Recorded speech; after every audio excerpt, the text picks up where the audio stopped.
Optimal minimal. At this altitude, I can run flat out for a half mile before my hands start shaking. Can I answer your personal question? Now would seem an appropriate time. What if I did the opposite? I'm a cybernetic organism, living tissue over metal endoskeleton. Ferriss Show. This episode is brought to you by ExpressVPN. I've been using ExpressVPN since last summer, and I started using it as a full retail paying customer. I always test things before considering sponsors, and I find it to be a super reliable way to make sure that my data are secure and encrypted. You like how I said data are, like a pompous ass? But I like to ensure that my data are secure and encrypted, but to do so without slowing down my internet speed. If you ever use public Wi-Fi at, say, a hotel or a coffee shop where I often work, and as many of my listeners do, you're often sending data over an open network, meaning no encryption whatsoever. One way to ensure that all of your data are encrypted and cannot be easily read by hackers or script kiddies or whoever is by using ExpressVPN. And the onboarding process for ExpressVPN, meaning the sign-up flow, the use of the product, is one of the best I've ever seen in my life. All you need to do is download the ExpressVPN app on your computer or smartphone and then use the internet just as you normally would. You click one button in the ExpressVPN app to secure 100% of your network data. It's kind of ridiculously simple. And as many of you know, I only recommend brands that I have researched and vetted thoroughly. For me, of the many VPN solutions out there, ExpressVPN is one of the best on the market, and I use it personally. Here are a few reasons why. First, privacy. ExpressVPN does not log your data. Lots of cheap or free VPNs make money by selling your data, believe it or not, to ad companies and so on. ExpressVPN developed a technology called Trusted Server to prevent their servers from logging your information. Second, speed. Many VPNs slow your connection down or make your device seem sluggish, just to a crawl. I've been using ExpressVPN for a while now, as I mentioned, and my internet speeds are blazingly fast. I don't even notice it. Honestly, I forget that it's even on. So that includes when I connect to servers thousands of miles away or during travel, I can still stream HD quality videos with zero lag. The last thing that really sets ExpressVPN apart is how easy it is to use. As I mentioned earlier, unlike other VPNs, you don't have to input or program anything. You just start up the app, click one button, and that's it. Super, super simple. And by the way, it's not just me saying all this about ExpressVPN. You've got TechRadar, The Verge, CNET, and many other publications rating ExpressVPN as the #1 VPN in the world. So consider protecting yourself with the VPN that I use and trust. Use my link, expressvpn.com/Tim today and get an extra 3 months free on a 1-year package.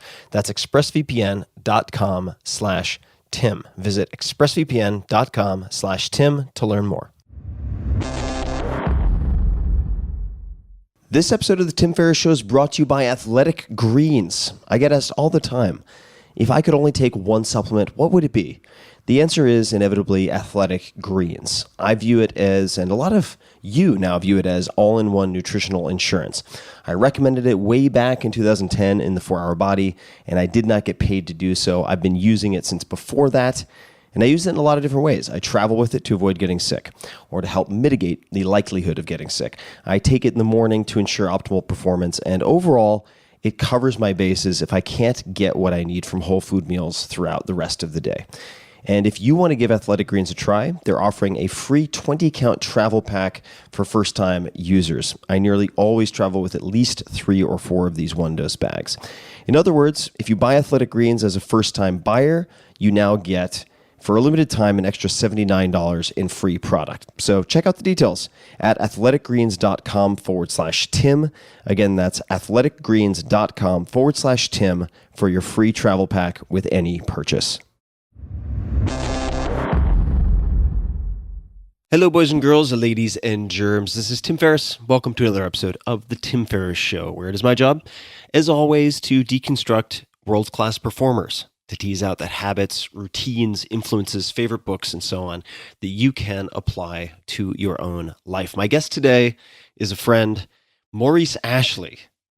Maurice Ashley is an incredibly impressive human being on so many levels, and we get to really dig into a number of facets of his life story and lessons learned. Maurice Ashley is the first African-American international grandmaster in the annals of the game of chess, and he has translated his love to others as a 3-time national championship coach, published author, ESPN commentator, iPhone app designer, puzzle inventor, and motivational speaker.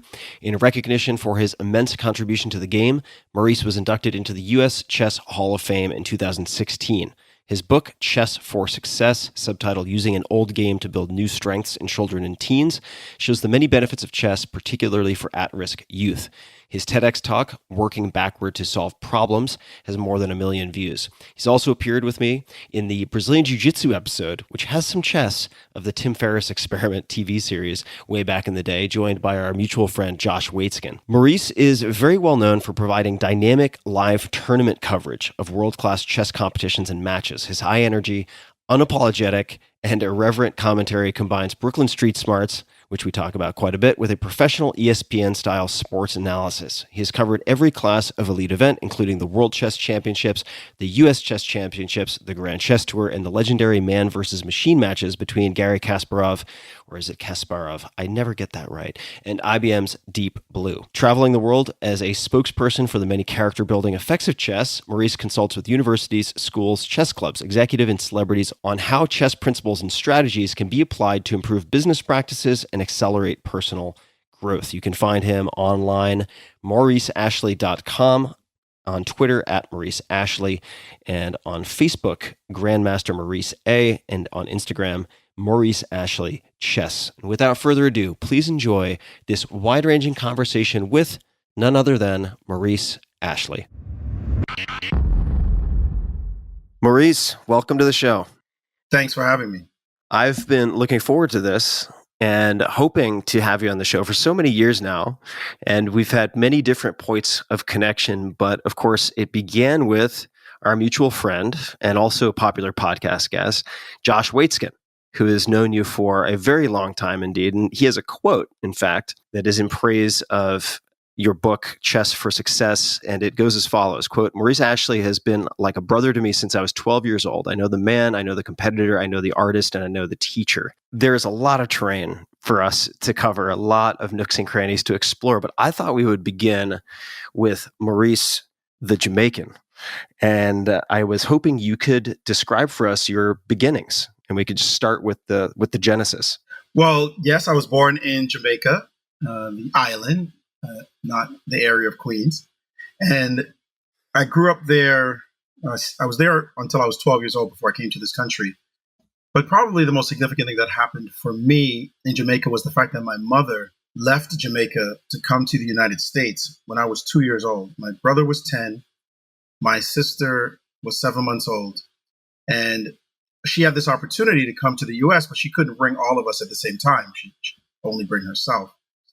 And her leaving was really quite an event in our lives. My father wasn't with us, living with us at the time. So we grew up with our grandmother. And my mother would send down supplies to Jamaica, whether it be foodstuffs, flour and rice. She'd send them in a barrel, and she'd send books. She'd send like notebooks. And I remember her sending like a softball and a glove. And of course, in Jamaica, nobody played softball, baseball, nothing. So I threw the glove to the side, not knowing what to do with it. And we used the softball as a soccer ball. it got pretty worn down pretty quickly. It really turned into a softball very quickly after that. But we just being raised by my grandmother, she was a teacher by training. And so she would teach us so much as young people. So we were really well prepared educationally because of my grandmother. And she was 64 years old at the time when my mother left. So you can imagine a 64-year-old having had 7 children of her own, now suddenly taking on the care of her daughter's children at that age, when she might be thinking about maybe slowing down and retiring, enjoying herself. But for the next 10 years, she took care of us. And that was really a hugely significant part of growing up, living there until finally my mother got the resources and the paperwork through to get us green cards and finally bring us to the United States. When or how does competitive drive enter the picture? I love doing homework on friends of mine before they come on the show because I always find these things that I've never known, such as some of the athletic accomplishments of your siblings. So could you describe your siblings a bit and then speak to the competitive aspect? Well, yes, we are a competitive family. My older brother, Devon, is a kickboxer, boxing trainer now, but he was a 3-time world champion kickboxer. And my sister, the baby, Alicia, was a 6-time world champion boxer.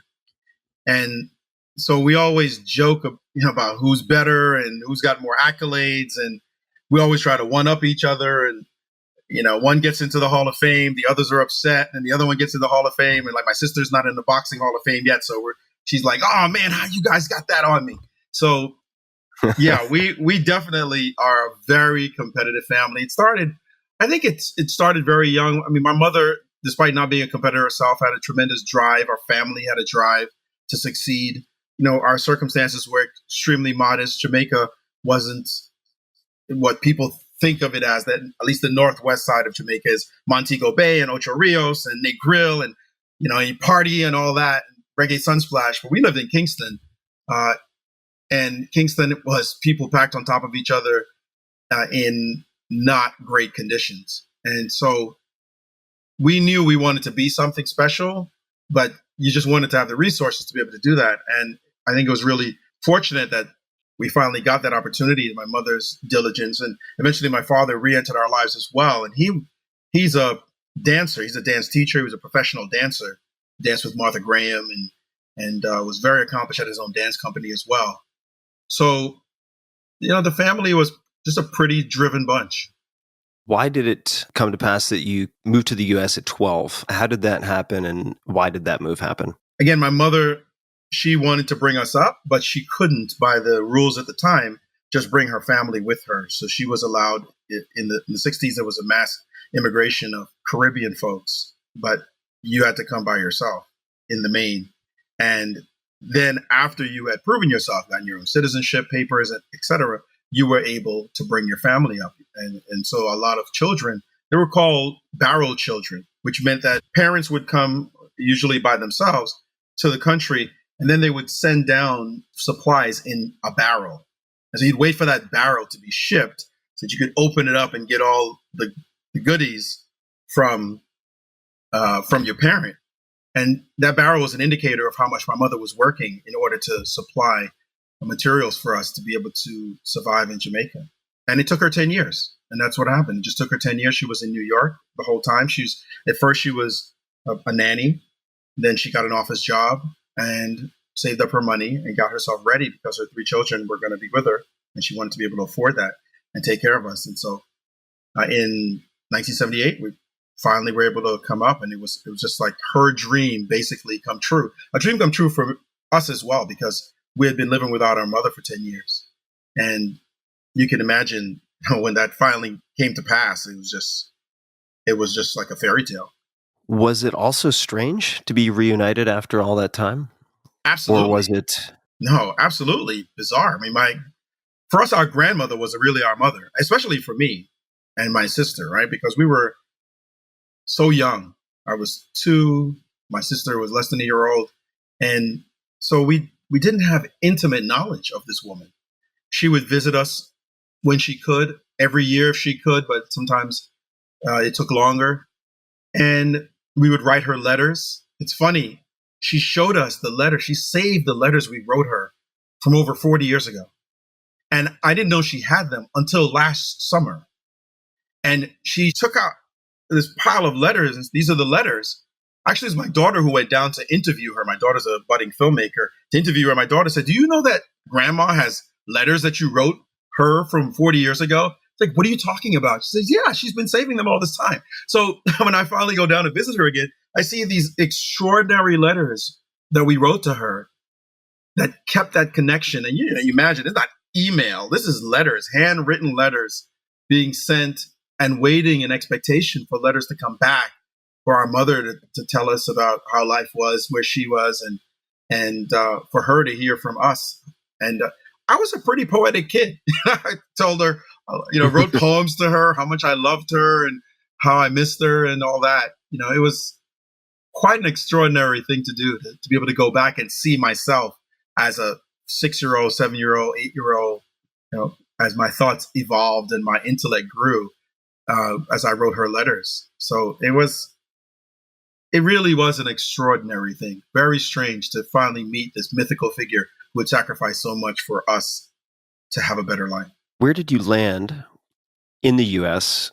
and how did chess enter the picture? We ended up in Brownsville, Brooklyn. Now, Brownsville is the same neighborhood that Mike Tyson grew up in. And I often make the joke that Brownsville was so rough that Mike had to get out of Brownsville. And it was that tough. I mean, my mother was able to get us this apartment that she could afford, which was a 2-bedroom apartment. There were 4 of us. So my brother, sister, and I were in the 1-bedroom, bunk bed, or the rollout bed, actually. And my mother had the other bedroom. And my brother at the time was 20 years old. So you can imagine a 20-year-old having to sleep in the same room as his younger brother and sister. But, he got his life together pretty quickly, went to school and got work and then moved out. But that's what she could afford. And it was just, what it was. And the Brownsville in the late 70s, early 80s was what you can imagine what Brooklyn was. Not today's Brooklyn. You've got Starbucks and lattes and Park Slope moms. That's, forget it. This was BK. This was hardcore. This was drug dealers shooting every single night. Not necessarily at anyone, but just to remind the neighborhood who was in charge. There were prostitutes in the corners.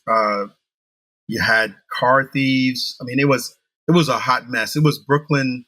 Urban blight is at its worst. New York has changed a lot since then. Brooklyn especially has changed a lot since then. But back then, it was really tough.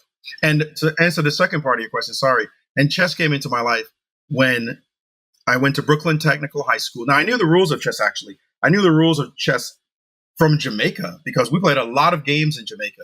We didn't have television. TV came on at 6 o'clock at night. And the first thing that came on was the news. And it was 2 channels. So you didn't want to watch that as a kid. So you learned to play games. And I had a very passionate love of games. And it was a lot of board games, whether it was checkers, which we call drafts, whether it was card games. And chess was one of those games that my brother and his friends got hooked into. And I kind of played around with it for a bit. And my brother said I used to be in the backyard, just moving the pieces around by myself. I don't even recall doing that. But later, when I came to the U.S., in high school, I saw a friend playing, and that's when I got involved. I started playing this guy I thought I could beat, and he just crushed me. And I couldn't understand him. And, again, competitive side, it's like, what's going on? And it just so happened while I was in the library that I saw a book on chess, and that's where the love affair began. What was it about the book? If my research is serving me right, this is a book, I believe, by Paul Morphy, if I'm getting the name correct. Maybe not. But what was it about the book on chess and your experience that gripped you so much? It wasn't by Paul Morphy. It included Paul Morphy as one of the greatest chess players of all time. And I don't know if it was solely the book or the fact that I wanted to kick my friend's ass. I think that's the case. Like, wait a minute, there's a book? Oh, I'm going to take this out. His name was Clotaire Colas. His family was from Haiti, another immigrant family.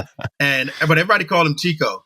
And Chico just had mauled me. And it's like this. And then there was a book. It's like, wait a minute. I'm taking out this book. I'm going to study the book. And then I got something for Chico. And I read it. I was fascinated. Like, wow, there's strategies. You're supposed to do certain specific openings and these ideas. I didn't know any of it existed. And then so when I was done, I went back to play him. And the first game I played him, he crushed me again. And it turns out that he had read that book and many other books. And he had game, and I was stupid thinking that I was going to get him. But then that really stoked the fire. And from then on, we played chess every single day after school, like every single day. It was basically school, homework, chess. And that was my life. in high school. So never underestimate the hellfire fueled redemption from an ass kicking. I think would be one moral to take away from that. And the next chapters that followed, I've done a little bit of reading, and I suppose we could start with the Black Bear School of Chess. What is the Black Bear School of Chess?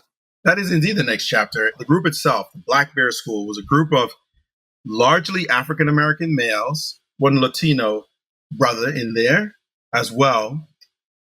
They were a group who played chess together, either in the parks or at each other's homes.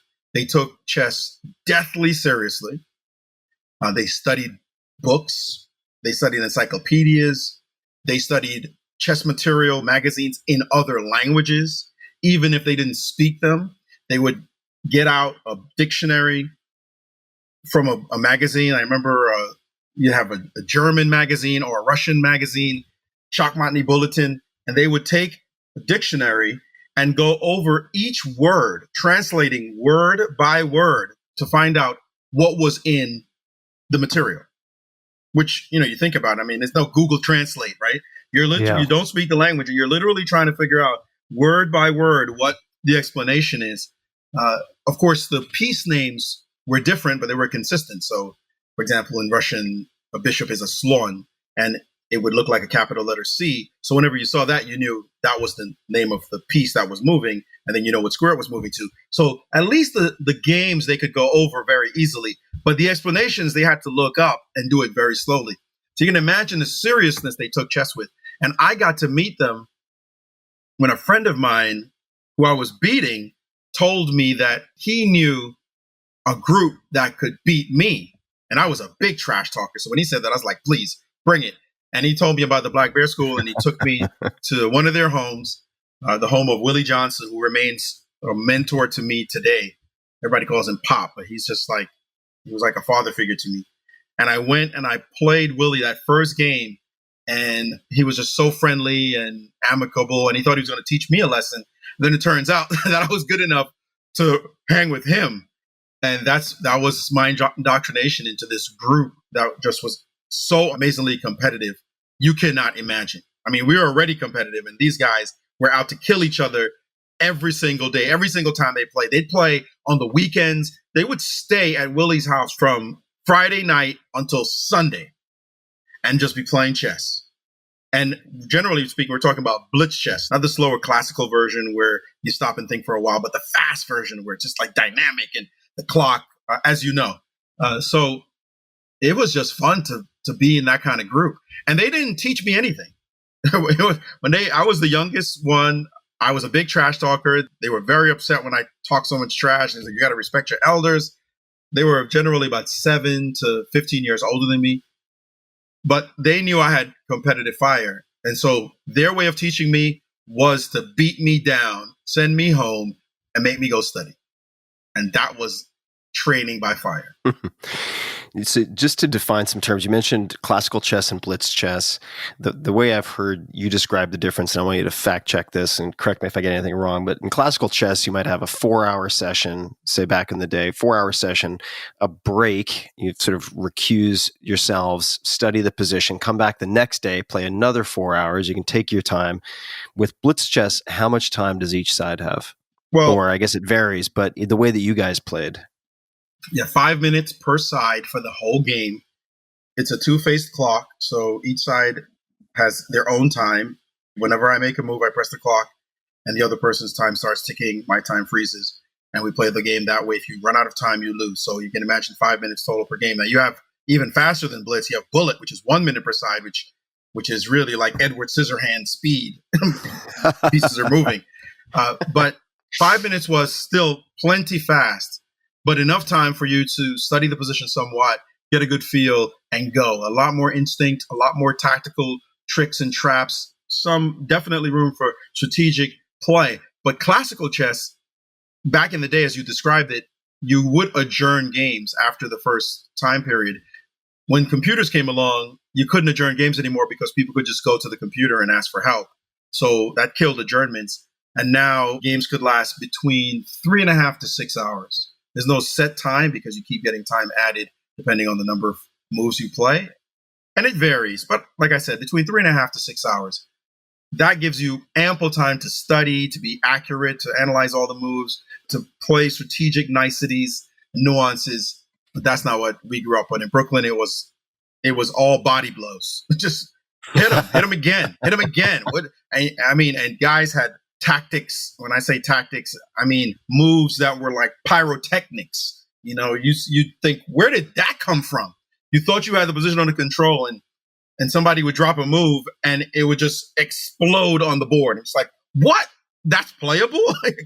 So you just had to be absolutely fierce and focused and maintain that discipline all the way through, because these guys were true ninjas on the board. So let's talk about focus and maybe a caltrop under the foot of focus. Smack talking, right? So trash talking is an art form, and there are different schools in this art, different approaches. Could you describe some of the different schools of trash talking or different approaches to trash talking? Because this is something I had very little exposure to, but I'll give people a preview. Well, we'll probably talk about this a little bit later, but you and I spent some time together for the Tim Ferriss Experiment, this TV series that was done a handful of years ago. And we got this one clip of you playing this trash talking player in a park in New York City that went completely viral, has close to 7 million views now. It's just amazing. And you do see how it's used to knock people off balance, right? So could you speak to just trash talking in general, any way you want to tackle it? I think the most critical thing about trash talking is that it actually is very much an individual thing, right? It's more who you are than what you're trying to do. So each person approaches it their own way based on their personality. And if you're low key, your trash talking is going to be understated. You're not going to be loud and braggadocious, like all in the guy's face, because that's not who you are. So you would throw your own self off if you did that. You insult the person or get inside their head the way you would as yourself. And so you have the people who will just be real low key sarcasm, right? It won't even necessarily be fancy. They might say something like, really? That's what you're going to play? I mean, there's nothing big, nothing fancy, but it'll be in your brain somewhere. It'll plant that earworm, right? And then they'll start over and over. Somebody like Ralph Mouth, who would always say, no matter what the situation, that's what she said. Just every single time. That's what she said. I'm whipping your ass. That's what she said. Like whatever it was, that was always his line. Then you had guys who would quote Shakespeare, like Vinnie Livermore, who was played by Lawrence Fishburne in Josh Waitzkin's, the movie about Josh Waitzkin searching for Bobby Fischer. And Vinnie, he'd be quoting Shakespeare the whole time. He's like, you got to know Shakespeare to quote Shakespeare. And clearly this guy knew Shakespeare. So that was another way. Or there'd be people who stayed very, very, let's call it sexual in the conversation, like graphic. And that was really would throw you off, because chess pieces would morph into sort of like, sex toys in the description. Like what, like how did that come in your head, dude? Like, could you please just play chess? But that's where the conversation would go. And anything they were doing, like the rook is penetrating into the rear, like what? Of your position, really? Okay, we're going to go with that. So everything and anything could come at you depending on who it was that you were talking to. And also, of course, you also have colorful language, right? And you couldn't avoid that either. So yeah, trash talking really, I would say it's not so much a generic art form with various schools, and so much more so the person expressing themselves at the board in a way that allows for them to feel like they're in flow and potentially disturbs your equanimity.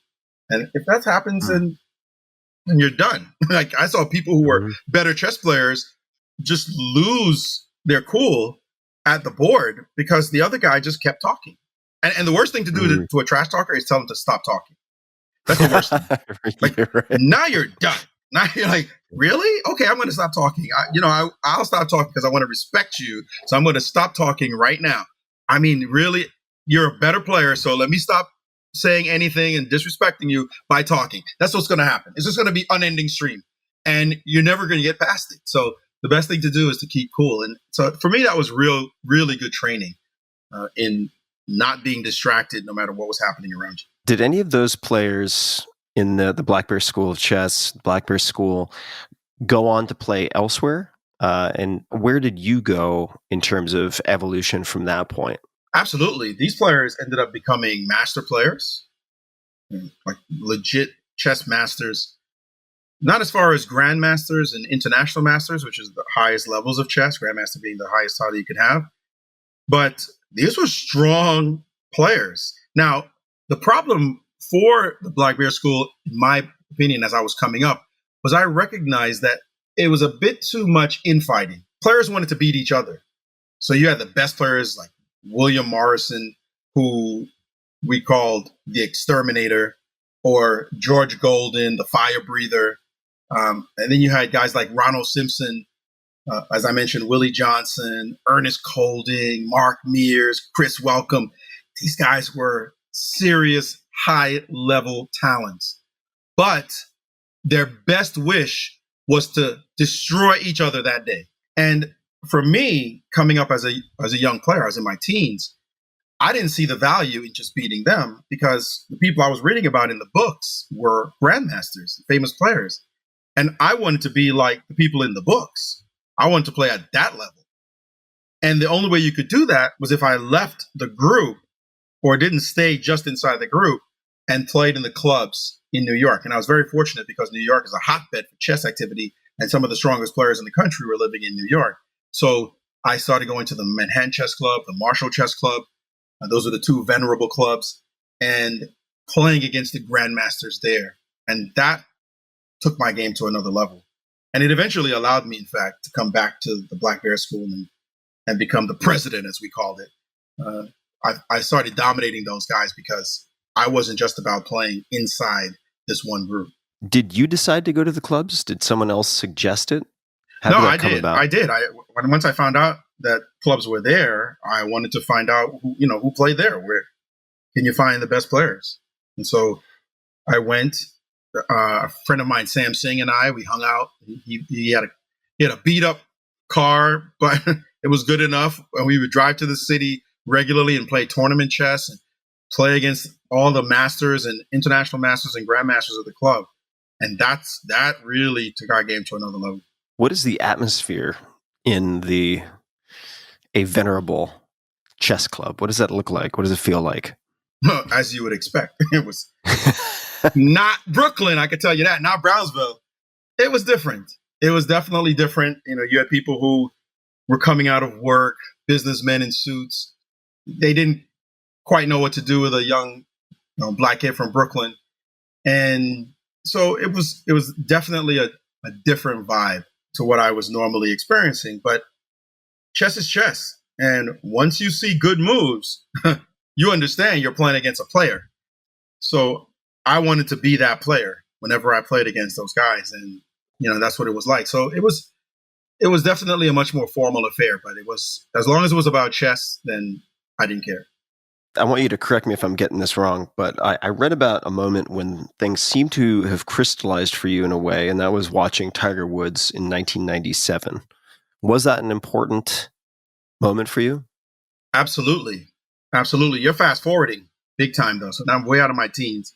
I'm now, at that time, I'm 31 years old. So we're jumping fast. I had gone through many experiences before then, but my quest to become a grandmaster was seemingly stymied because by then I had a daughter. I had to work for a living.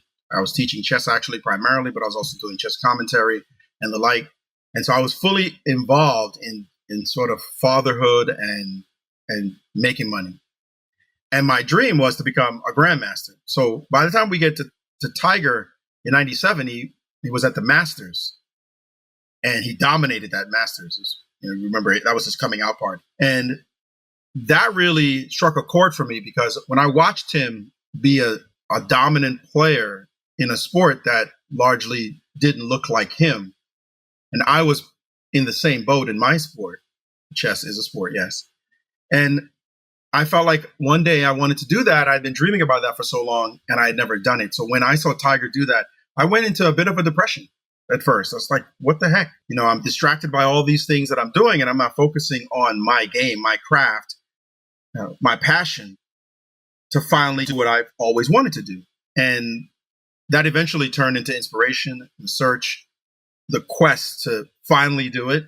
And I was very fortunate because at the time I was working in an organization, the Harlem Educational Activities Fund, that had a sponsor by the name of Dan Rose. He was the philanthropist who gave to this fund to help young kids in Harlem. And I was teaching in his chess programs and we'd produce national champions and the like. And he heard about my dream and he said, listen, I'll support you on this quest as long as you come back to Harlem after you're done and give back. To which I was very happy for that deal. And I was able to stop everything I was doing and just focus on chess. And about 19 months later, I got my final norm that made me a grandmaster. So I want to dig into a bunch of aspects of this because this seems like it could be fertile ground for exploring quite a bit. When did the depression get transmuted into inspiration? Like, how long did that take? What did it look like? Because a lot of people, and I've certainly had these periods where I go into a low and I might recover to baseline, but it doesn't get translated into this new source of momentum, which seems to have happened to you. So how did that happen? And how long did it take? You know, in this specific case, it took as long as it took for me to find out that I would have a sponsor who would make it financially feasible for me to pursue what I wanted to pursue. Right. Mm-hmm. So this was a bit different from what you're describing. Were you kind of telling as many people as you could, and that's how it wound its way back to this philanthropist?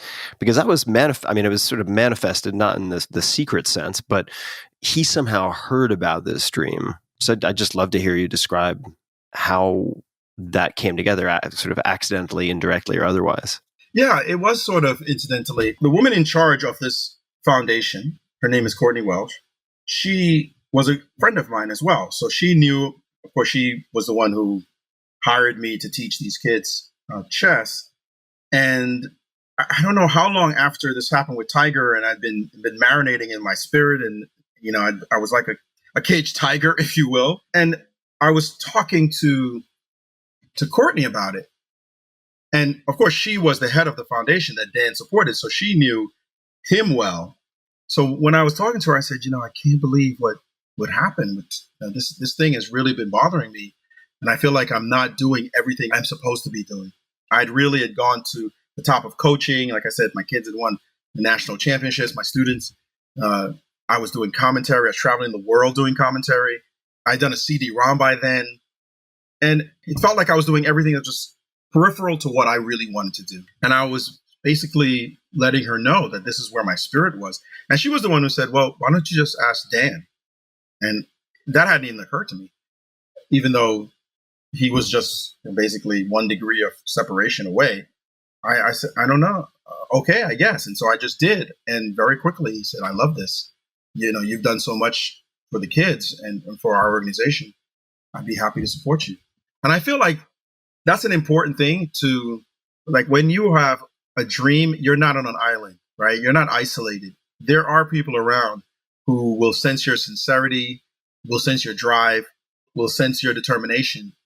And sometimes it just comes together. And I feel very fortunate that this all happened for me. But I feel like this happened to me at various points in my life, that a window opens because I'm manifesting out there that this is what I want. It may not have been a specific person to help sponsor me and sponsor my quest, but just somehow it just opens. And I always have faith that something's going to happen. You just have to keep at it, keep that window open, that spirit open for possibility to come to you, and just don't lose that passion, that drive, because it's not happening right away. How does someone, and this is as much for me as for people listening, become rated in chess, becoming a master or a grandmaster or anything in between? Is it a function of racking up competition points? What is the process for progressing upward through the ranks in chess? you got to beat people. That's what it comes down to. You gotta beat people. Well, chess has a ranking system, what we call a rating system, that was invented by a Hungarian mathematician, Arpad Elo.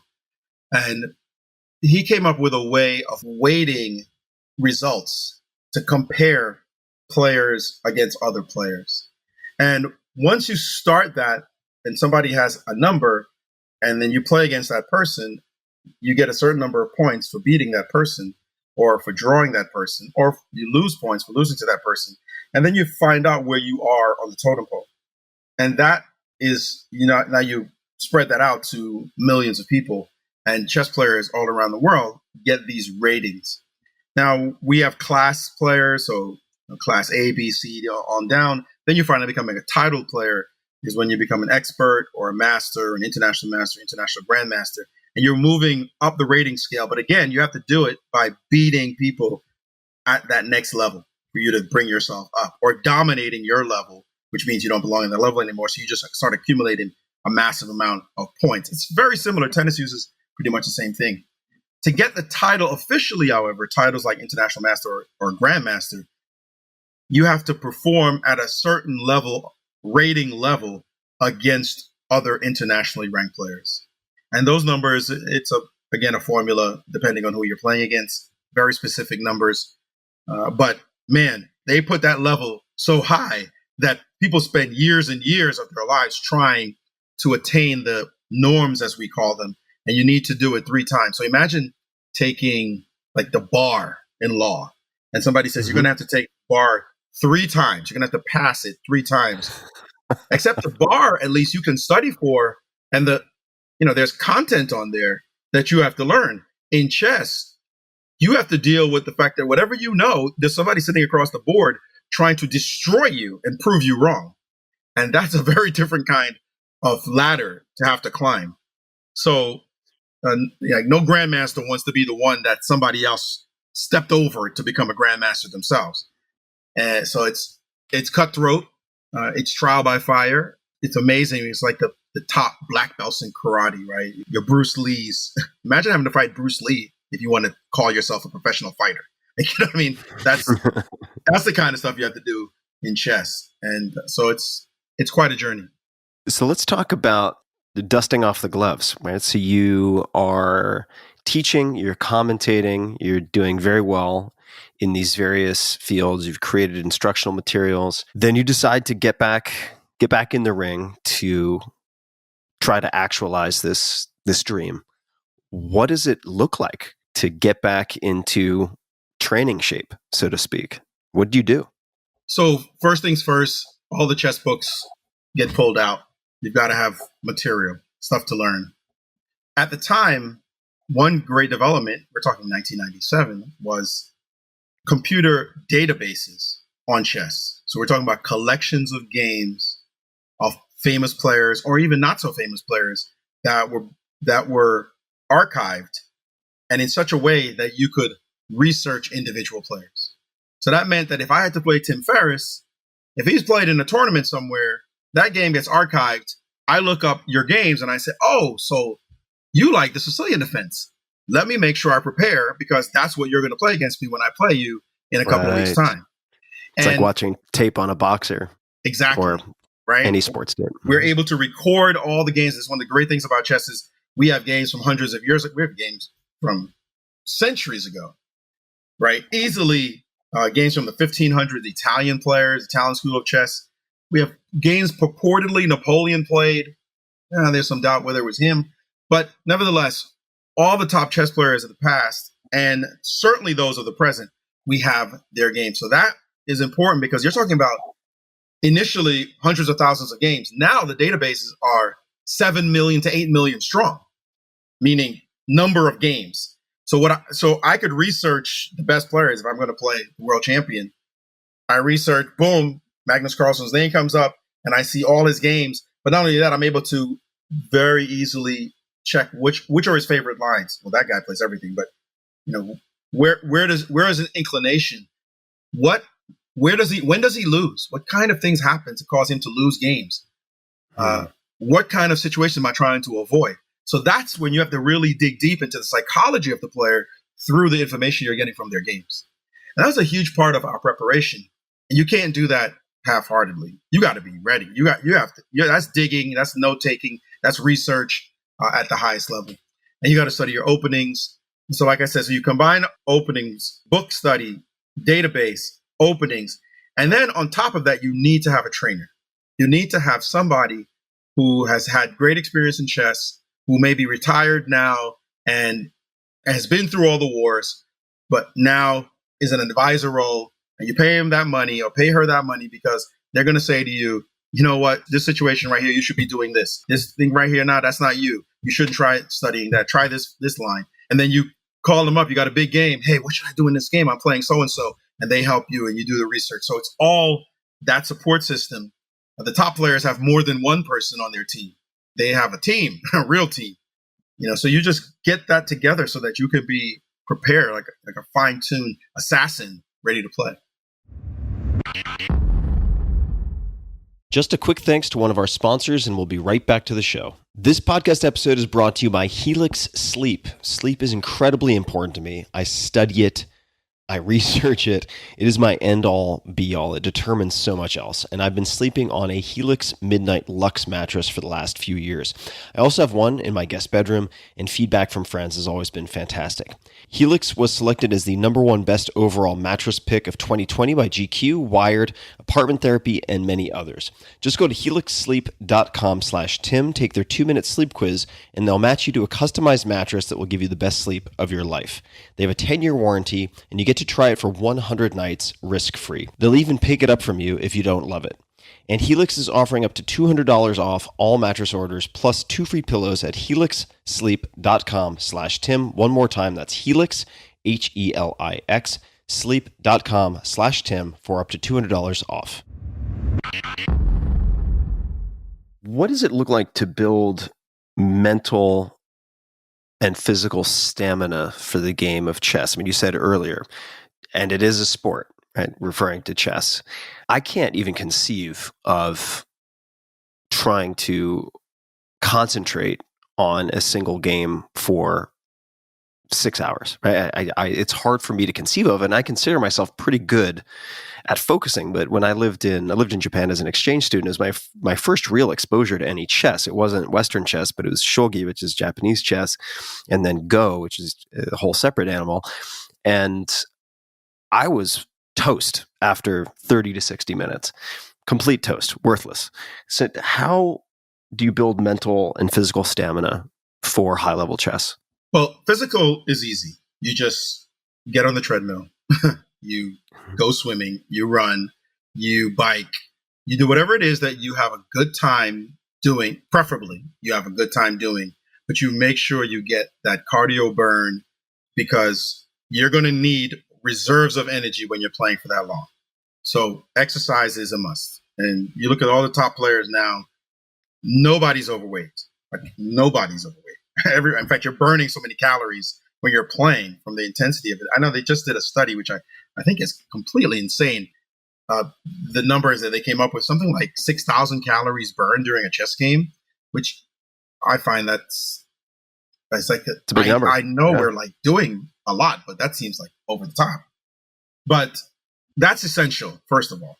In terms of the mental side, I think a big part of mastery in that way has to do with the fact that you start experiencing it as a youngster.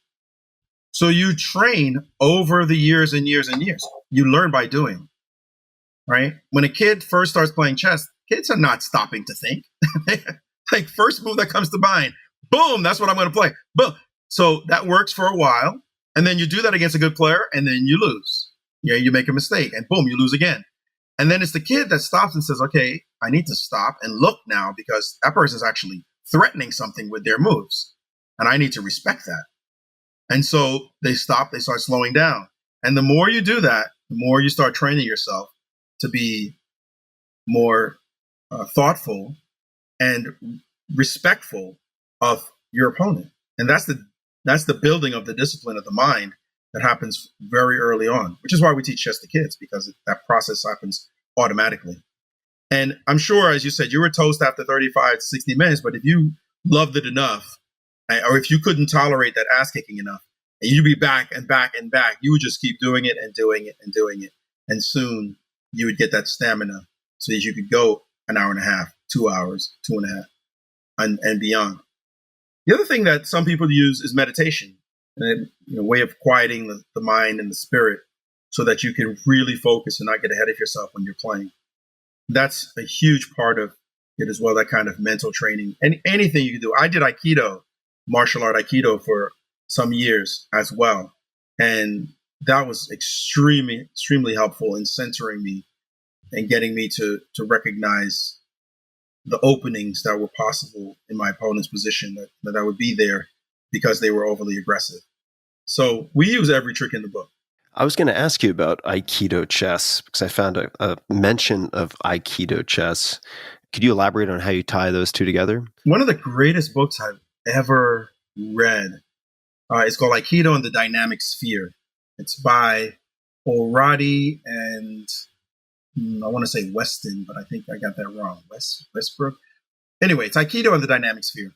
And I remember when I first stumbled on this book, and the book is about Aikido, but as I was reading it, I felt like I was reading about chess. And I was really struck by that, how they were so intimately connected in the idea of your opponent, the focus you have on the opponent, on the attack, on defense, on centering. It's important in chess. It's very important to control the center of the board. So the primacy of centralization, the dynamics of the struggle. And when I saw that, I said, I got to study Aikido. I got to actually go on the mat and not just do this from a theoretical standpoint. And I went, fortunately, there was one in my neighborhood. I went to the dojo and it was really life-changing. It took my game to a totally different level. I just learned to recognize, primarily Aikido is defensive. So Aikido recognizes the flaws in attacks.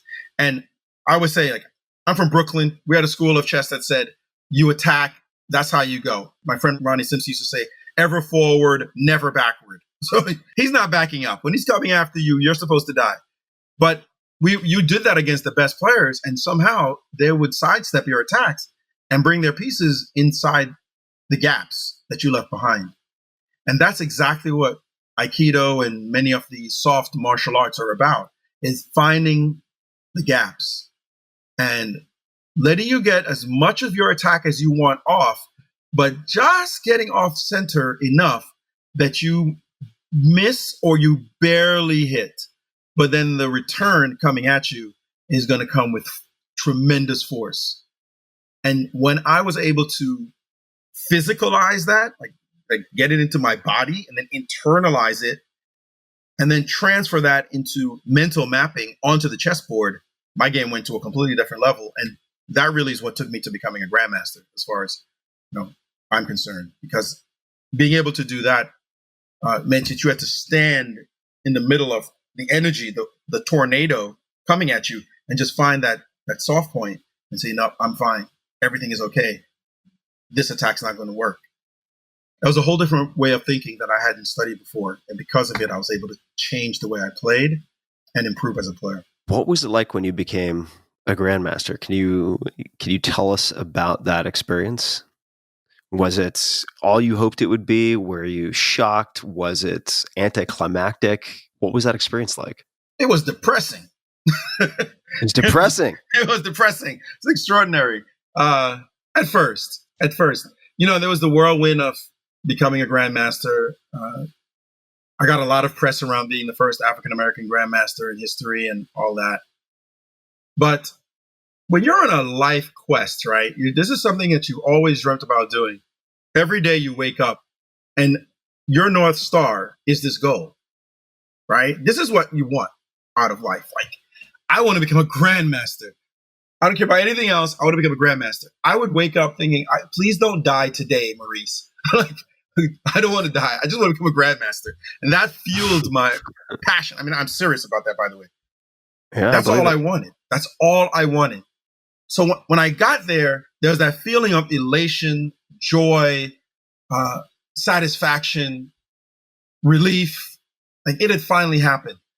I had many false starts. I came this close so many times, only to lose the last game that I needed to win. It was such a hard climb up the mountain. And once you get to the top of the mountain, you look around, you get your chance to look. And now what?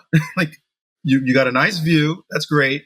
How long can you stay on the mountain? You just, that's the human mind doesn't work that way. It's not like you're just going to sit there and have no not fun what mountain climbers do. Yeah. Right?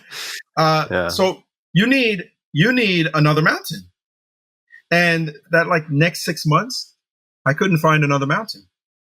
I was just like, oh, I don't have to think about this again. There's nothing almost for me to do. Like, that was my thinking. It took me a while to stop and say, you know what? You can just become a better player. Maybe focus on the world championship title. I was already 33 years old, late to the game as it was, starting chess at 14. That's already geriatric as far as chess is concerned. So the odds weren't high that I was going to become a world champion. Let's put it that way. The odds were like slim to none. But you need a goal. You need something that even if it's unreachable, it drives you. And so when I reset, that goal allowed me to now say, let's become better. Let's get better again. And I refound my love for the game beyond the competitive drive and the goal setting that I had. And in many ways, that was more beautiful than the goal itself, because it was a rekindling of why I played the game in the first place. And one of the great truths that I learned in becoming a grandmaster is that I was a beginner again. And that beginner's mind has never left me. I'm still fascinated by the game. We're talking about 20 years later. I'm still fascinated by little things about the game that just continue to amaze me that it's possible on the chessboard. And that evergreen freshness that chess has is what draws us in.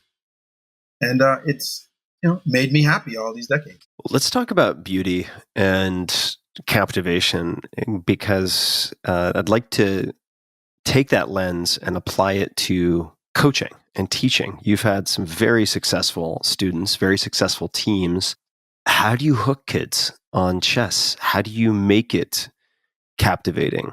How do you help them see the beauty? What have you learned in all of your teaching? And also, what were some of the names of the teams?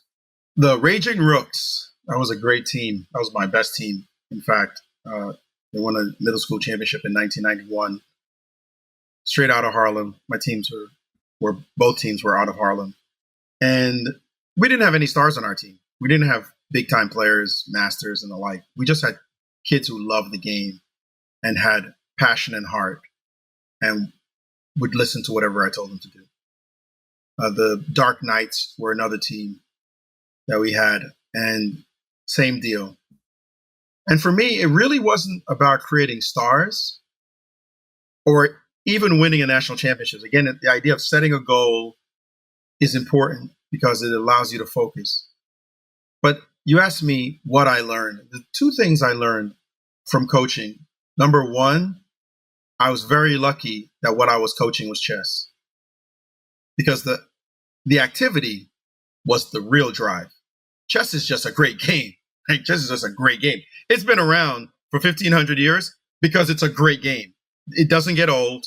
We're living in a video game age, and yet chess is thriving online. I mean, chess, with COVID shutting everything down, chess tournaments are bigger than ever. Chess participation is bigger than ever. People are following chess players now like never before. Hikaru Nakamura he's a top player, went from like 10,000 followers on Twitch to almost 500,000. I mean, holy cow. Yeah, that's like just in the last handful of months. Exactly. Wow. It's been amazing, incredible, because people are inside and they want something fun to do. It's not just fun, but meaningful, right? Something they think kids are going to have not just a good time, but not waste their time. They're going to learn from it. And so chess has just exploded online. It's incredible. So the game holds an eternal fascination for the human mind. And it really is a part of world culture, played in all countries everywhere. The International Chess Federation has over 200 country membership. I mean, it's just really a ubiquitous game. And so for me, it's easy when I put chess in front of kids because they're going to be fascinated. You got the chess pieces, the king and queen, and rooks and knights and bishops and pawns. They got these shapes. You got the board, and kids just want to touch and feel and move. And what do these pieces do? So the love of the thing itself is critical. The love of the thing itself. And as a teacher, what's critical is the love and passion of the teacher. Because if you're just teaching people, if you're just there to make a buck, if you feel obligated to do it, people pick that up right away. Kids pick that up even quicker. It's when they see how much you're on fire about what you do, when you're fresh to it, that other people will say, hey, I want a piece of this. I'm listening to this guy. I want to learn. You know, I had so much fun coaching chess to my students. For me, it was sports. I'd be bringing in basketball. I'd be bringing in martial arts. I'd be bringing in trash talking. You know, you saw a good move, and I'd be like, that was juice. That was juice. And then they start quoting me. Oh, that was a juice move right there. You know, the teacher brings that energy. The teacher brings the passion. And I think when that happens, it's easy to take people to the next level because they can feel you. They can feel that you love what you do and you really want to impart this to them. And for me, that makes talking about chess really a simple affair because I've got one of the greatest pieces of world culture that is perennially fascinating. And then I got the fact that I'm in love with it. So you combine that and people want to hear it, people want to learn. What would your advice be to someone like me or anyone listening who is hearing your descriptions, your life story, and wants to give chess a shot in the sense that they really want to actually dedicate some time to become a competent, not necessarily a hyper competitive chess player, but a competent chess player? What would you suggest they do? Easy these days. Everything's online. Everything's online. You got great websites. You have chess.com, which has resources up the wazoo, very inexpensive to get, whether it's puzzles, whether it's videos, instructional videos, whether it's being able to watch tournaments, whether it's playing anyone from all around the world. There are millions of people online all the time. You can just challenge them to a game anytime you want. It's a quick game. You can play 5-minute Blitz. You can play 10 minutes. You can just tailor it according to how much time you have. That's one website. lichess.org is another great website. How do you spell that? lichess.org. Mm-hmm. I mean, those sites have really done it right in such a way as to give you everything you could possibly want so you can learn chess better. There's another site, chess24.com, chess2, the numbers 2 and 4.com. You get professional folks. You get the world champion on there a lot. You can watch the top level play with top level commentary once you get to that level of interest. I mean, it's amazing how chess has teleported itself online in this way seamlessly. If I had these kind of resources when I was in Brownsville, oh my goodness, I'd have been dangerous. I might have turned into a player. Are there any, you mentioned puzzles, are those situational exercises where you are effectively in a preset situation on a board and have to, in X number of moves, do Y, something like that? Is that what you mean by puzzles? Yeah, but you made it sound so boring. No. Well, I don't mean to make it sound boring. I mean, when I was in Japan, this is a long time ago, I was 15, but there's something called Tsume Shogi, which is, I'm trying to figure out if it's the same thing, which is a book of these exercises where it's like, all right, here's the situation. What do you do? And I found it completely addictive. I found it fascinating. It is. And it's the best thing about chess is when you get to look to see how you would win the game. If we watch LeBron James go up for a shot, right? And he does like a 360, puts it between his legs, switch to his left hand and dunk it, right? Flush. Oof. All you can do is go, wow. but you're not doing that. Right? But in Definitely not. chess, we have the opportunity to take a position where one of the greatest players of all time may have been behind either the white or the black pieces.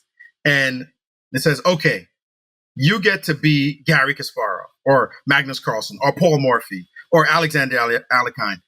You get to be that person. Right now, what's the brilliant move to win? Or series of moves. And you sit there and you figure it out. And when you sit there for a while and you can't really figure it out, and then finally you do this calculation, that, you try this, you try that, and then you realize what it is. And usually it's just a work of art. And you're able to copy that yourself.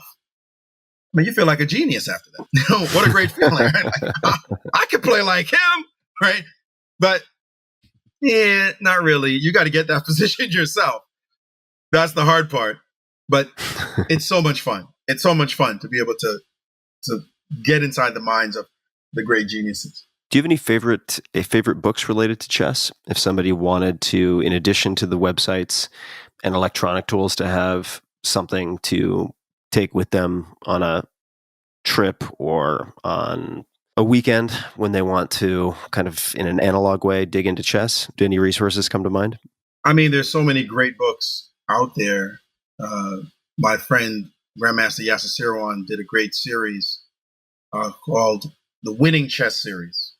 Winning chess strategies, winning chess tactics, really lucidly explained, simple language, great little situations for you to learn a lot from. I think that series was very, very popular.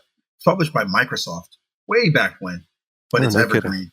And I think that I could list a lot of books, but that series was pretty spot on. And we'll link to those in the show notes. We'll find the proper links to everything we've been talking about and put those in the show notes for this episode.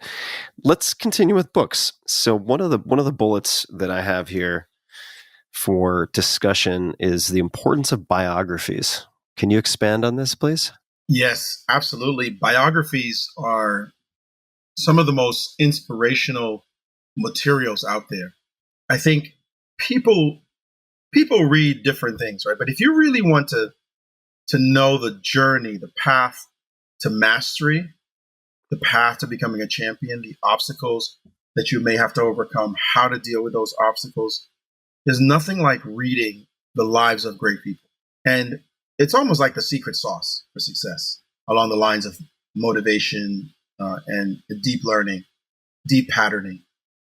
I remember when I read Jackie Robinson's autobiography, and I was reading it actually on a plane to Germany, where I would play in a big tournament that ended up giving me the second step, the second norm, we call it, out of the 3 norms that I needed to become a grandmaster. I remember reading it on the way on that plane, and then finally finishing it up after I landed and I was back in the hotel. And I was so inspired by his journey, because here I was trying to become the first African-American grandmaster in chess history. And I'm reading about this man who had broken the color line in baseball and the challenges that he faced. Now, I'd faced some racism myself, but it paled in comparison to what he faced. Like, I couldn't even talk about my experiences. when you listen to the people putting a black cat on the field, calling him the N-word left, right, and center, just screaming, spewing hate at him from the stands. And then his dignity and strength in dealing with that, it just was so absolutely inspiring. That fortitude that it took, that mental toughness to be able to stand up to that and still perform at the highest level. Win Rookie of the Year and end up winning a World Series for the Dodgers. I mean, just even thinking about it right now, I'm feeling inspired inside. But those kinds of materials, that's what I think really is a secret recipe for growth along the path to success. And I think it's extremely important to find those stories and read them and study them, and because you'll call on them on your quest, your journey. You'll call on them along the way. You'll remember something will be happening to you, and you'll remember, oh, I read about this, happened to this person. There's nothing like learning from other people's experiences. Do you have any other favorite biographies or biographies that come to mind that have made an indelible impression on you in some fashion? The one that jumps to my head is another great African American, Frederick Douglass. And he had it even worse than Jackie did. Going back in time, obviously, Frederick Douglass was the 19th century. I don't even understand how he became what he became. I really don't. I think about somebody who was a slave for the first 20 years of their lives. And to teach himself how to read and then to become so well-spoken, so articulate, so learned, to stand up after having been beaten to a pulp so many times, finally escape, of course, and then to go on with little bitterness in his heart to fight for a cause that is simply an eternal one, right? One of the great causes of humanity, to fight for the liberty of human bodies. I mean, I really just sit in awe at the grandeur of someone like Frederick Douglass. He's one of my favorite people in history. And he's one of those people you say, okay, who you want to go back and meet and sit down and talk to? Please give me 3 days. I need 3 days with Frederick Douglass. And his biography is really what makes me want to do that, particularly his second one. He has 3 autobiographies, right? Those that he wrote. There's a great biography on him also by David Blight. That's like the definitive one, but he wrote his own as well. He was just remarkable. What was it about the second autobiography that struck you? It was fresh. It was fresh to what he was experiencing. By the time he got to his third one, he was already sort of seeing it through the lens of his experiences. And that was many years later. But the second one was enough of his life out of freedom that he was able to really describe it in a fresh way. And you just think about what humans have to go through. I can't understand it. I sit today, with the social unrest that's going on in the U.S. now, but I sit today thinking about what happened to African Americans at that time, and I don't understand how people kept their chins up. You're working as slaves. You're working for someone your entire life. Your entire life, all you know is working for someone else with no compensation. How do you do that for hundreds of years? How do you do that? How do families tolerate that? And then you could get beaten at any moment on the whim of your master. You move to the rhythm of someone else's drum. You get sold if they choose to do so. You're separated from your family members if they choose to do so. And somehow you're not suicidal, right? Depressed at least. How do you keep your head up? How do you keep your head up and forge a destiny for the future generations and produce people like Frederick Douglass or Harriet Tubman? It's stunning to me. It's absolutely stunning. I think it's a story that is not truly well told in schools, deserves to be, because it was just absolutely beyond comprehension and so inspiring. Yeah, incredibly so. If you're open to it, could you speak to your personal experience or observations related to the current moment? You mentioned the social unrest, the current moment, current events. What are you seeing and experiencing? I've been really down. I guess it's both ways, down about all that's going on right now. That we could be in 2020 and that this discussion is so relevant as though we're back 60 years ago, back 100 years ago. Like issues that a Frederick Douglass would notice and say, what? You guys haven't solved this yet? Are you serious? I think that the reason for that is because what happened in the society is essentially America tried to solve a problem by legislating it. And as Denzel Washington said, you can't legislate love, right? You can't legislate respect. You can try to legislate fairness, but you can't make everyone everywhere get on that same page. So laws were put into effect, like when the 13th Amendment, 14th Amendment, 15th Amendment happened, and then the Reconstruction happened for the brief time that it did.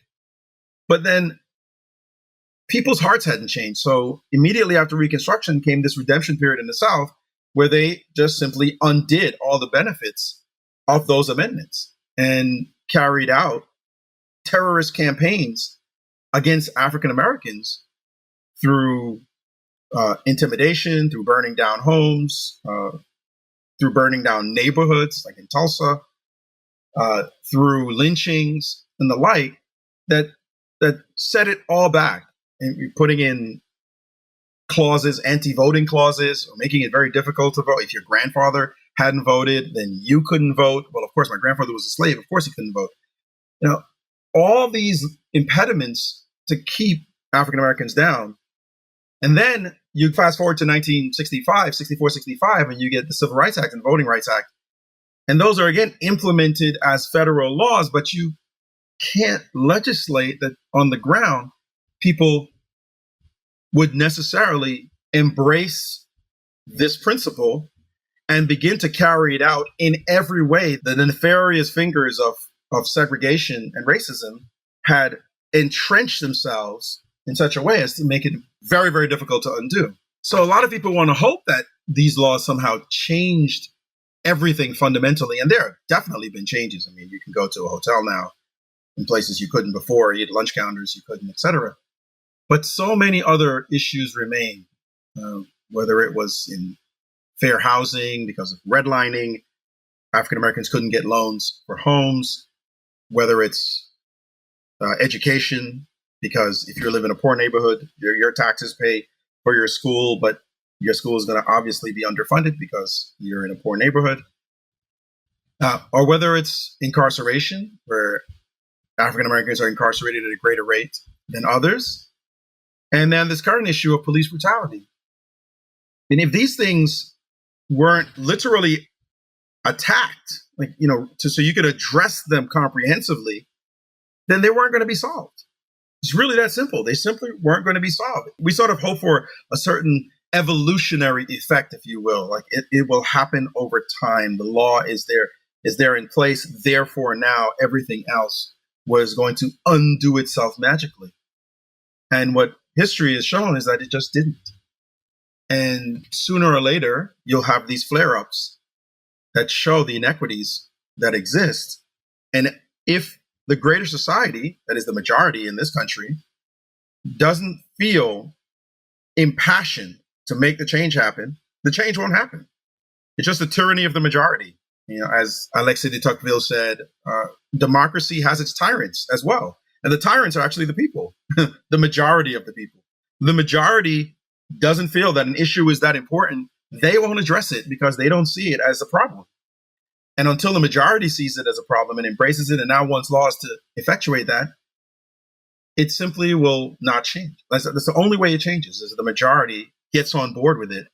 And a minority group can fight for those things, but they can't vote it the way they want it to go. They can't legislate out those things out of existence because they're simply always going to lose the vote. So I think as great as democracy is, this one fundamental issue that the majority, so natural, right? Majority usually is supposed to win.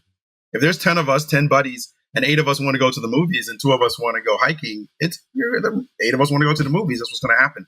It's so natural that you don't think about it. It's just the way things function. But we have a responsibility. Anywhere there's a majority, I don't care where it is, the US, any, you know, it could be Nigeria, wherever it is. The majority has a responsibility to very carefully address the concerns of the minority. Because otherwise you turn into tyrants without knowing it. With just taking care of your family. Like, you take care of yourself, your family, and your friends. That's all you need to do. Yourself, your family, and your friends. But once that is amplified to those like you, you're turned into tyrants without knowing it. So we're dealing with that right now. And I'm not sure where it's going to end up. You're old enough, you feel like, yeah, maybe there's going to be change. If you're young, you feel like, yes, it's a time for it. But we'll have to see how it shakes out.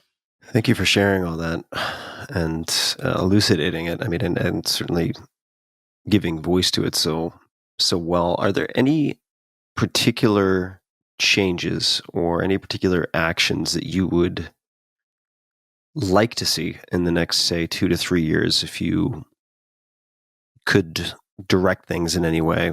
Do any particular changes come to mind that you would like to see?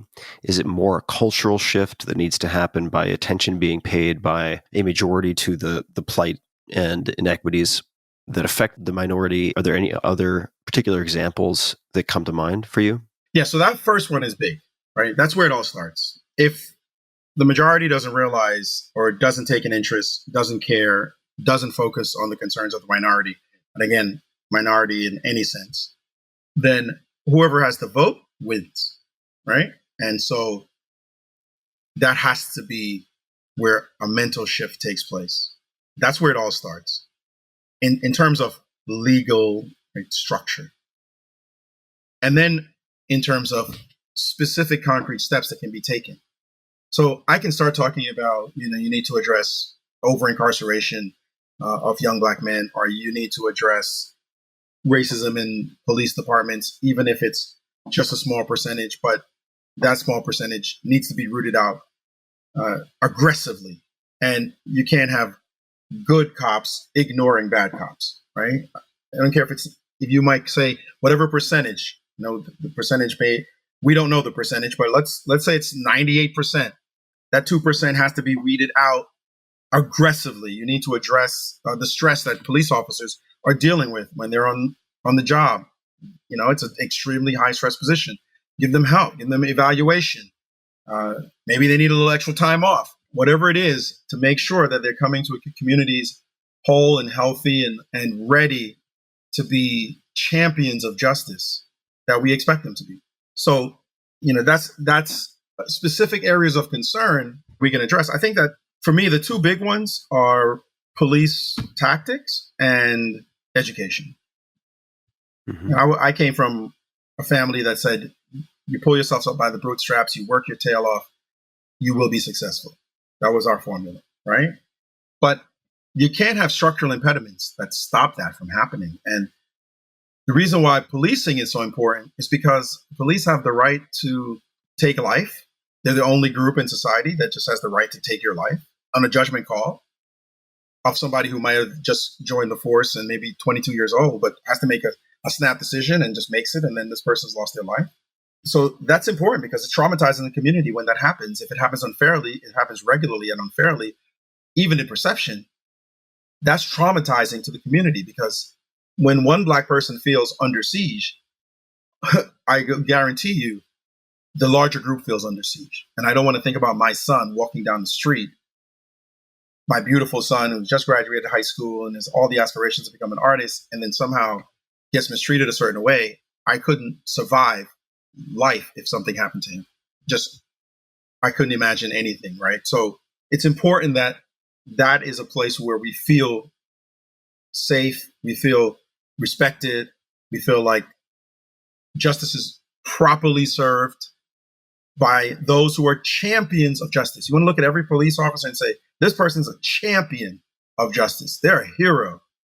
And when you see stuff like what happened with George Floyd and the person on this guy who I won't name, we know his name, but I don't want to honor him as such, putting a knee on a man's neck for 9 minutes, you're not a champion of justice. Then the rest of us have to watch that. And the rest of us are traumatized by that. And the rest of us are angered. And now there's a reaction. We've got to get to that good place, right? We've got to get to that good place. And education, the inequities in education, everybody knows it. Everybody on any side of the aisle knows it. People are trying different things, whether, Republicans, we believe in choice or, loosely speaking, and Democrats believe in public school and improving that. I don't care what it is. That cannot be unfair, because that's going to keep a group down. There are other things as well, of course, but to me, those are the two major areas of concern. I'd love to see great movement on both of those. As I watch right now, I'm concerned. I'm concerned because we're also living with COVID and attention shifts easily. I don't know that the results will come, but I think if we have good-minded people who feel like they really want to see change happen, and I love the fact that corporations are jumping in on this as well. It probably has to be private, because when it's government, question mark. Each person has to be in the middle of this fight. On the education front, I mean, you've spent time as an educator, as a teacher, as a coach. Are there any particular problems that you saw within the systems that you were part of, or challenges, or handicaps, or opportunities that stood out to you, or particular challenges that kids you were working with faced that perhaps were unaddressed? Does anything come to mind when I ask those questions? It's like, well, how long a list do you want me to put together? I mean, the biggest thing is lack of resources, or good resources in a school, right? If you don't have a lot of money, the school doesn't have the top computers that it needs, so kids can go in that room and use those computers. The school doesn't have the latest books for kids to read, or enough books so that every kid can have a book. I mean, teachers are facing this every single day in neighborhoods all across America. And it's sad. I mean, it's completely ridiculous. When I came to this country, for us, it was a joke, the American school system, because I came to the country from Jamaica, where I went to one of the top schools. I tested into one of the top schools. I spent a year, it was Wilmer's Boys High School, but I was only 12. I was 11 when I got in, 12 when I came here. And I tested into the top class in my middle school. I took a reading test. The school guidance counselor, whoever it was, I remember her just having me do a reading test. I was reading on a 12th grade level. Great. You belong with the special kids, the smartest kids in the school. This is the top class. This is where these kids are like the kids on track to success. And I went into class that first day. And when I was done with the day, I went up to my mother. I said, I don't belong in this class, because the stuff we're learning in this class, I already learned in Jamaica. This was like the beginning of last year in Jamaica. Like this stuff is too easy.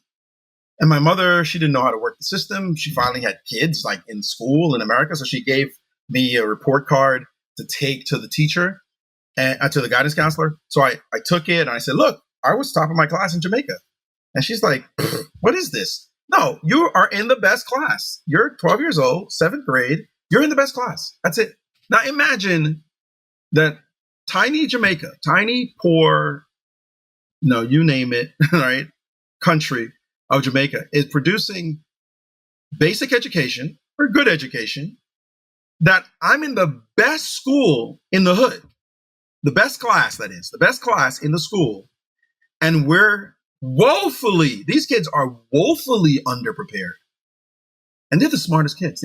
We ended up all, by the way, skipping 8th grade. We jumped from 7th grade to 9th grade because they knew it was a waste of time for us to be in the 8th grade class. If we were going through that, imagine what the other kids were going through, the kids who were not in our class, the kids who were on the slow track, or let's call it the normal track, okay?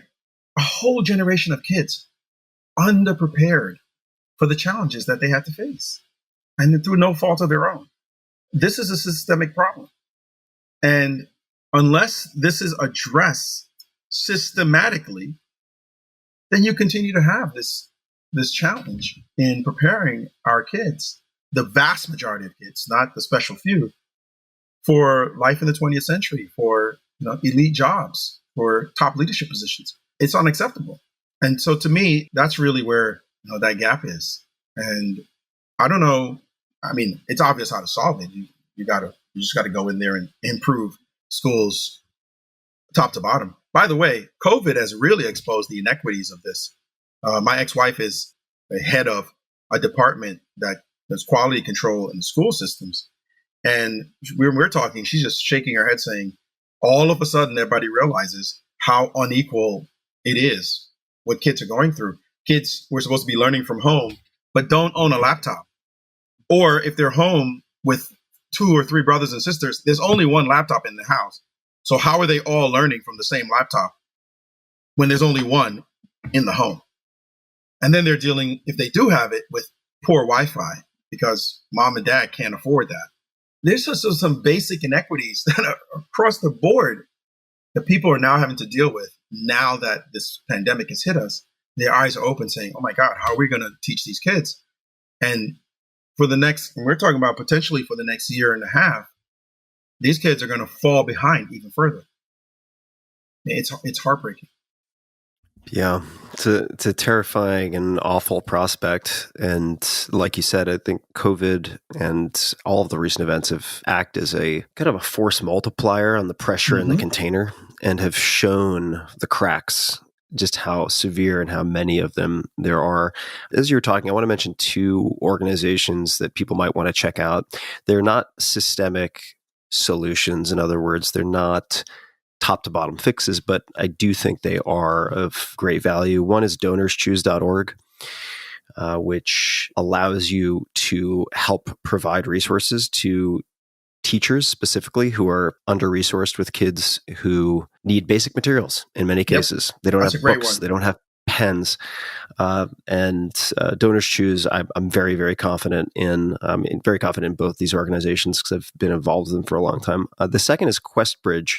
And you can find donorschoose.org at donorschoose.org. Not surprisingly, questbridge.org is another. And QuestBridge is very good and very innovative in how they connect and source talent from underserved communities, so economically disadvantaged communities, and so on, and match them with scholarships to top tier colleges and universities. Because it's not exclusively a funding problem. With respect to scholarships, it's often a talent sourcing and matching problem. And they're very, very smart about how they do this. Just to give one example that I remember really caught my attention when I met Michael McCullough, who's one of the founders. These are both nonprofits and massively successful and very lean. And he was explaining that, many of these kids don't have the social support that one would hope for in terms of academic or life aspirations, right? So the idea, even if they have the intellectual horsepower and the drive and the dedication to apply to, say, a Harvard, just does not exist in terms of their inputs. And so what they've done in a number of cases is, for instance, they'll provide an iPad giveaway and they'll promote new iPad giveaway, and the application form for the giveaway, unbeknownst to the kids who fill it out, doubles as a standardized application that can be sent to 20 different colleges. And then several months later, these kids get a letter in the mail saying, sorry, you didn't win the iPad, but by the way, you have a free ride to Amherst or whichever school it might be. That is slick. I like that. Yeah, it's really amazing. So I don't want to hog the microphone here, but those are two. I know much less about criminal justice reform. I have friends who focus on that. I know much less about police, both training and self-policing and all of the facets of that. But on the education side, those are two that are really worth taking a look at for folks. And even if they're treated as a stopgap measure, they actually do deliver results. Maurice, you strike me as someone who thinks very deeply. I mean, you do think very deeply. You ask a lot of questions of yourself. You sort of interrogate reality or your perception of reality. Could you speak to, I have two books here that you've mentioned in Tribe of Mentors, where you appeared as a profile, which I very much appreciate you doing. And there are two books I'd love for you to speak to as having an impact on you. Passages, and I think it's Gail Sheehy. Is that how you pronounce the last name? Sheehy. And Mastery by George Leonard.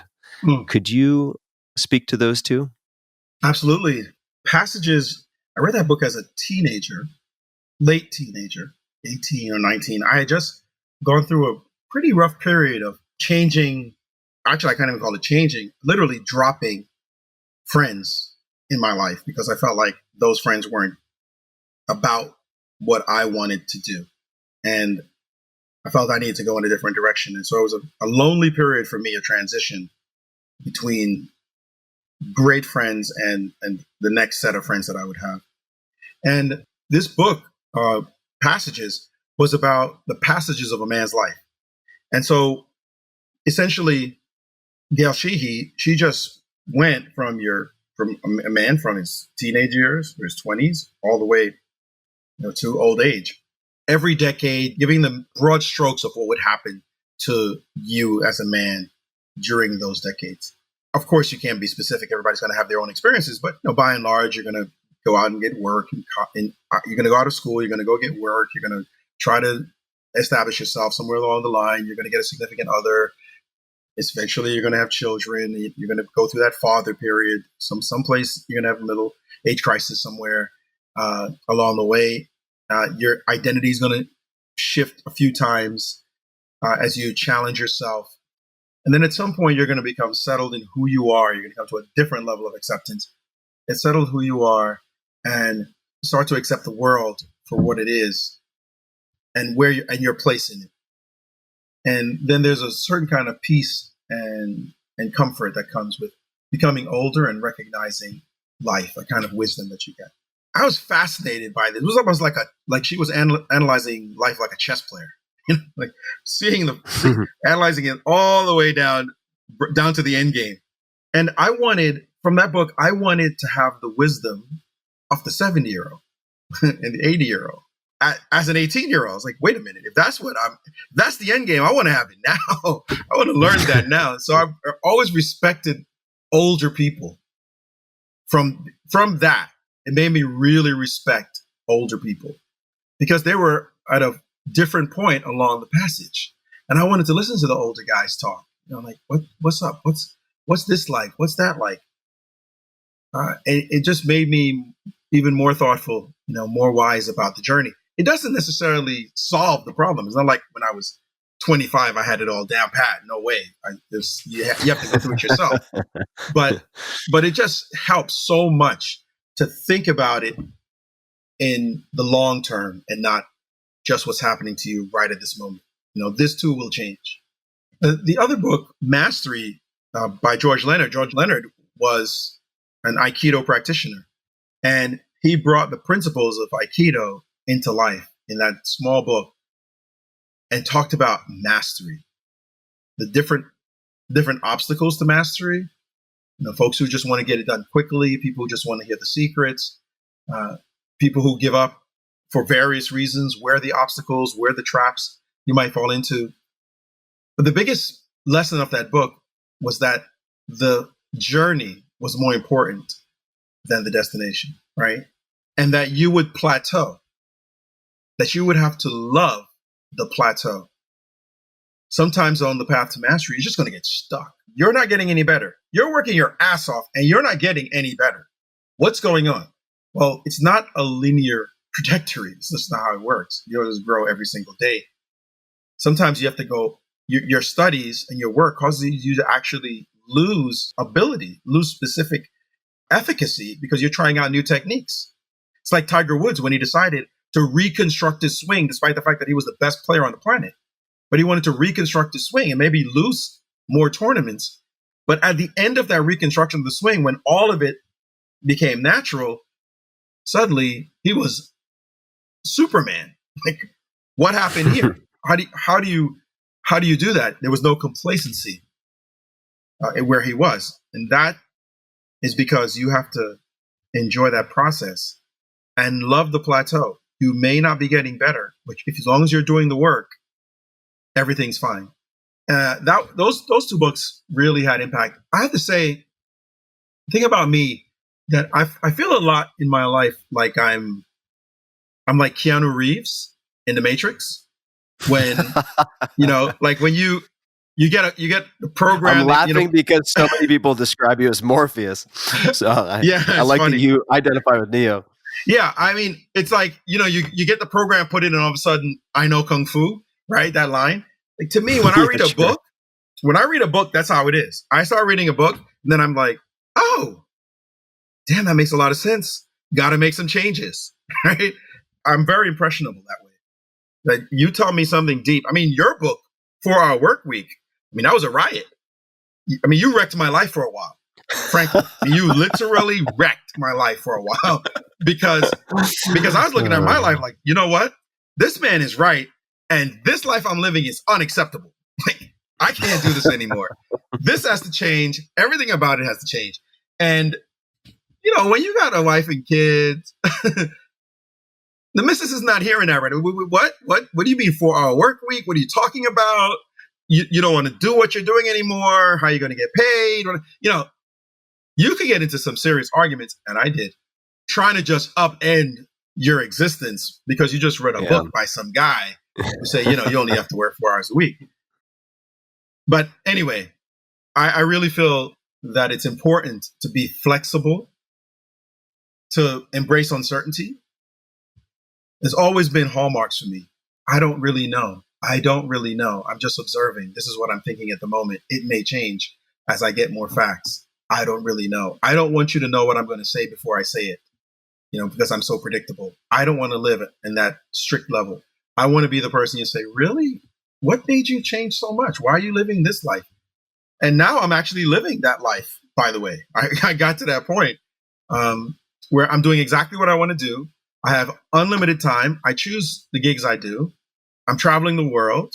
I mean, last year I gave up my apartment. I've been 15 months a vagabond. I've traveled all over, man. It's like been everywhere. I've been a few countries in Africa. I've been all over Europe. I'm just living totally out of my suitcases. It's so liberating and wonderful. Well, it matches the embracing uncertainty, right? I mean, you're moving with the winds and the tides and also your passions, it would seem.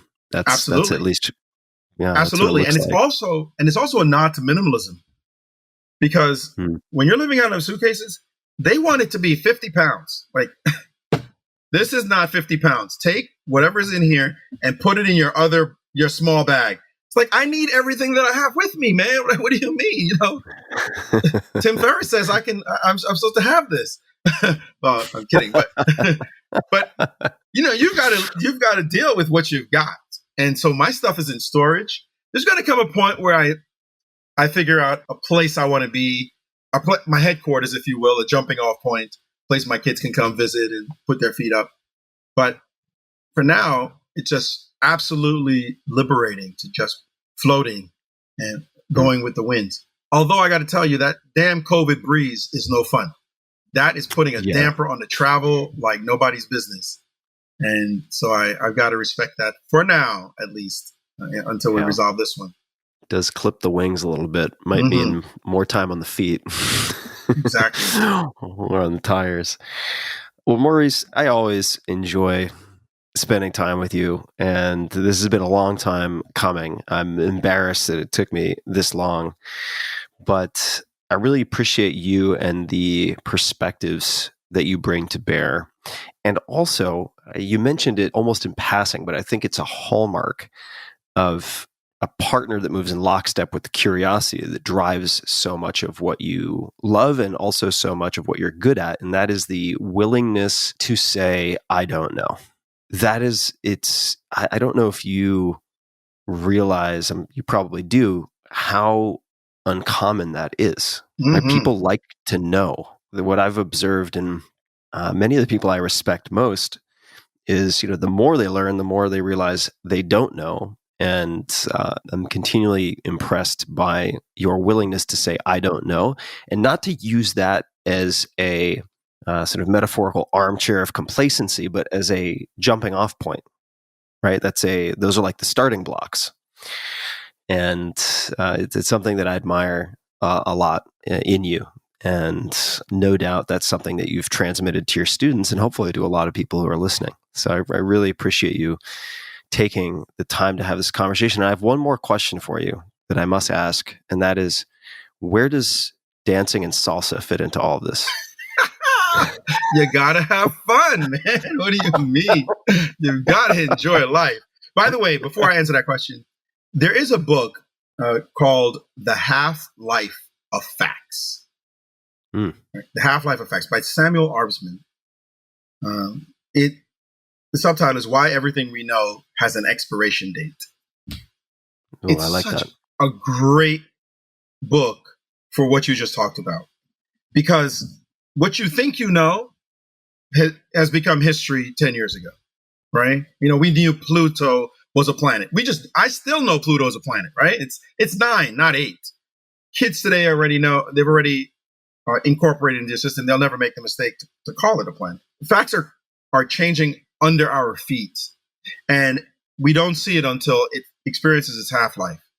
And then suddenly the tallest building in the world that, I knew was one thing is no longer that tallest building in the world anymore. Or science moves on from what it thought was one theory and another theory.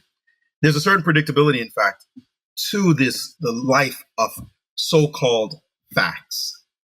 And what it does when you think of that concept is that it humbles you. It humbles you into realizing that the knowledge base that you think you're accumulating, any specialists in fields know this is constantly happening, right? Doctors are constantly upgrading what they know, because I don't want the guy who only read the handbook from 1980, right? I want the guy who's looking at the 2020, 2021 stuff. So we are always behind the times. We are always. That's just the way it works. So for me, the thing I want is process. I want to be open. I want to be flexible, right? I want to keep an uncertain mind. I want to be as least prejudicial as I can be, so that when that new interesting data comes in, I'm ready to throw everything out that I thought and embrace this new idea. That's my hallmark, my intellectual approach to everything. At least it's what I want for myself. It ain't easy, right? Obviously, because you want something certain somewhere, stuff in your brain. But I think what I want to know more than anything is how to process information, right? That's what I want. I want to know how to process new information as it comes in, to be able to judge properly, to not be biased one way or the other. I don't want to be predictable. I just don't want you to know exactly what I'm going to say before I say it, because that's what you knew I said 20 years ago. I can be different. I can be completely changed. That's cool. It means I'm growing, and we're all growing. And I don't want to be the same person I was at 30, thinking I knew it all, and I'm the same person at 50. No way. I've grown way beyond that. And one of the ways I've grown, of course, is with salsa dancing and bachata. I love to dance. I've danced just music itself, for a long time. But in the last 6 or 7 years, saw a friend of mine doing salsa, and he convinced me to start it. And I fell in love with it. Latin music, which added to then being Latin culture. I'm totally immersed in studying Spanish right now. I studied Spanish back in middle school in the worst way you can study. You know how we study languages and we forget that stuff. Now I'm immersed myself. I'm personally invested. I'm studying chess is how much I'm studying Spanish. I'm watching Mexican telenovelas. I'm taping them. So wait a minute. What? I closed caption. Okay, what was that word? All right, let's go. Boom. Meantime, I'm watching the story. I'm hooked, man. I'm so hooked. And it's very funny to see, but to me, that's how you stay fresh. That's how you stay fresh. I've studied French as well. My father lives in France, so I visit him, and been to Paris many times for chess stuff. So for me, travel, learning languages, and exploring the world is my greatest joy. Really, that's my greatest joy in life. And part of it is the dancing. And there's nothing like having something like salsa and bachata, which is a different form of Latin dance, which is my favorite one over salsa, in fact. But there's nothing like having that wherever you go, because it's just like chess. I can always find a game, find a club where people play chess in any country I go to. I can always find a salsa club. Always. Yeah. So wherever I am, I'm making friends, and I love it. Yeah. Que chingón. Que chingón. You're going to get all sorts of interesting slang in the Mexican telenovelas. And there's also there's a Spanish podcast made by Duolingo that you might want to check out. It's also really, really helpful. I ended up with a somewhat hilarious mongrel version of Spanish from spending time in Argentina, which has a very, very particular accent to it and grammar to it. But I love it. I love it. I would imagine at some point you're going to find your way to Cuba. Oh yeah. I've not yet been, but if I can't help you with the salsa, but if I can help in any way with the Spanish, please let me know. And this is just great. Maurice, I hope we get to hang again in person at some point soon. And people can find you. I hope they find you. Check you out, mauriceashley.com. They can find you on Twitter at Maurice Ashley. and I'll include links to all this at tim.blog/podcast. Actually, you will have your own URL, which is for the show notes of this episode, tim.blog/Maurice. And then on Facebook, it's Grandmaster Maurice A, Instagram, Maurice Ashley Chess. Of course, I'll link to all of this.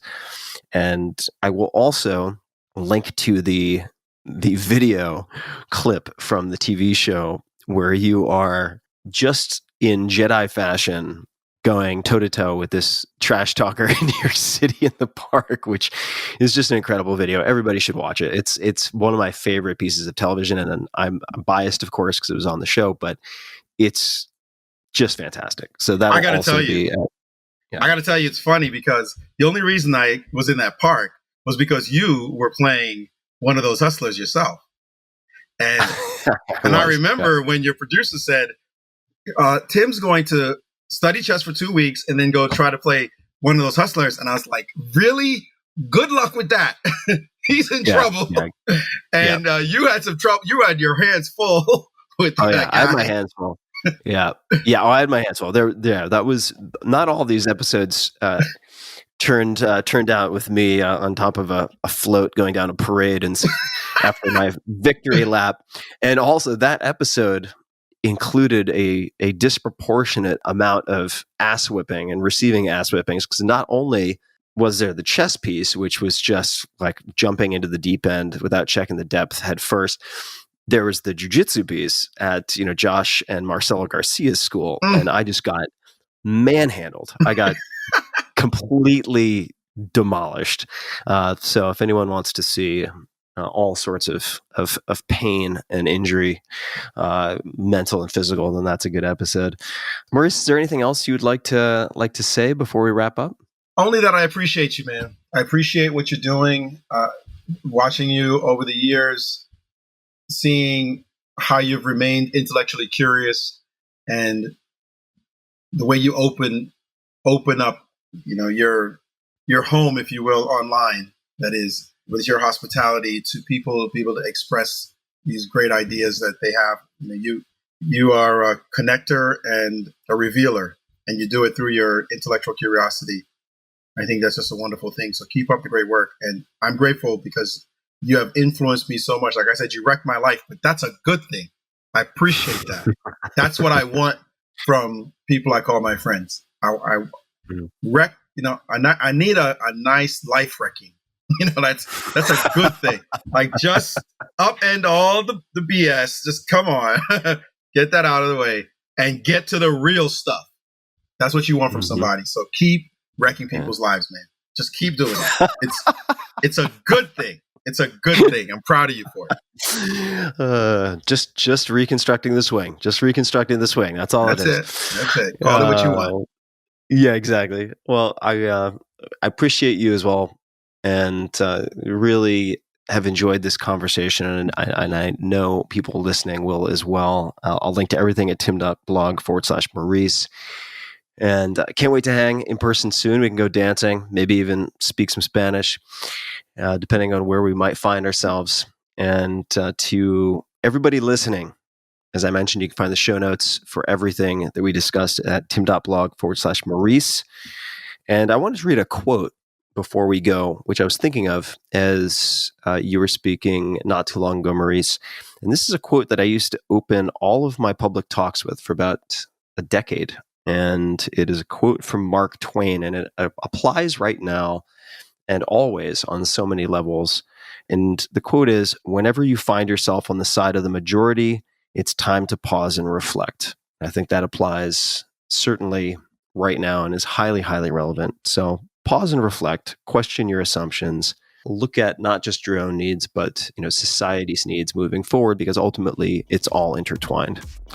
And until next time, thanks to everybody for listening. Hey guys, this is Tim again. Just a few more things before you take off. Number one, this is 5 Bullet Friday. Do you want to get a short email from me? Would you enjoy getting a short email from me every Friday that provides a little morsel of fun before the weekend. And 5 Bullet Friday is a very short email where I share the coolest things I've found or that I've been pondering over the week. That could include favorite new albums that I've discovered. It could include gizmos and gadgets and all sorts of weird shit that I've somehow dug up in the world of the esoteric as I do. It could include favorite articles that I've read and that I've shared with my close friends, for instance. And it's very short. It's just a little tiny bite of goodness before you head off for the weekend. So if you want to receive that, check it out.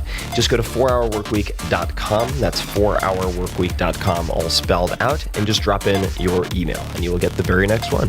And if you sign up, I hope you enjoy it. This episode of the Tim Ferriss Show is brought to you by Athletic Greens. I get asked all the time, if I could only take one supplement, what would it be? The answer is inevitably Athletic Greens. I view it as, and a lot of you now view it as, all-in-one nutritional insurance. I recommended it way back in 2010 in the 4-Hour Body, and I did not get paid to do so. I've been using it since before that, and I use it in a lot of different ways. I travel with it to avoid getting sick, or to help mitigate the likelihood of getting sick. I take it in the morning to ensure optimal performance, and overall, it covers my bases if I can't get what I need from whole food meals throughout the rest of the day. And if you want to give Athletic Greens a try, they're offering a free 20-count travel pack for first-time users. I nearly always travel with at least 3 or 4 of these one-dose bags. In other words, if you buy Athletic Greens as a first-time buyer, you now get, for a limited time, an extra $79 in free product. So check out the details at athleticgreens.com/Tim. Again, that's athleticgreens.com/Tim for your free travel pack with any purchase. This episode is brought to you by ExpressVPN. I've been using ExpressVPN since last summer, and I started using it as a full retail paying customer. I always test things before considering sponsors, and I find it to be a super reliable way to make sure that my data are secure and encrypted. You like how I said data are, like a pompous ass? But I like to ensure that my data are secure and encrypted, but to do so without slowing down my internet speed. If you ever use public Wi-Fi at, say, a hotel or a coffee shop where I often work, and as many of my listeners do, you're often sending data over an open network, meaning no encryption whatsoever. One way to ensure that all of your data are encrypted and cannot be easily read by hackers or script kiddies or whoever is by using ExpressVPN. And the onboarding process for ExpressVPN, meaning the sign-up flow, the use of the product, is one of the best I've ever seen in my life. All you need to do is download the ExpressVPN app on your computer or smartphone and then use the internet just as you normally would. You click one button in the ExpressVPN app to secure 100% of your network data. It's kind of ridiculously simple. And as many of you know, I only recommend brands that I have researched and vetted thoroughly. For me, of the many VPN solutions out there, ExpressVPN is one of the best on the market, and I use it personally. Here are a few reasons why. First, privacy. ExpressVPN does not log your data. Lots of cheap or free VPNs make money by selling your data, believe it or not, to ad companies and so on. ExpressVPN developed a technology called Trusted Server to prevent their servers from logging your information. Second, speed. Many VPNs slow your connection down or make your device seem sluggish, just to a crawl. I've been using ExpressVPN for a while now, as I mentioned, and my internet speeds are blazingly fast. I don't even notice it. Honestly, I forget that it's even on. So that includes when I connect to servers thousands of miles away or during travel, I can still stream HD quality videos with zero lag. The last thing that really sets ExpressVPN apart is how easy it is to use. As I mentioned earlier, unlike other VPNs, you don't have to input or program anything. You just start up the app, click one button, and that's it. Super, super simple. And by the way, it's not just me saying all this about ExpressVPN. You've got TechRadar, The Verge, CNET, and many other publications rating ExpressVPN as the #1 VPN in the world. So consider protecting yourself with the VPN that I use and trust. Use my link, expressvpn.com/Tim today and get an extra 3 months free on a 1-year package. That's expressvpn.com/Tim. Visit expressvpn.com/Tim to learn more.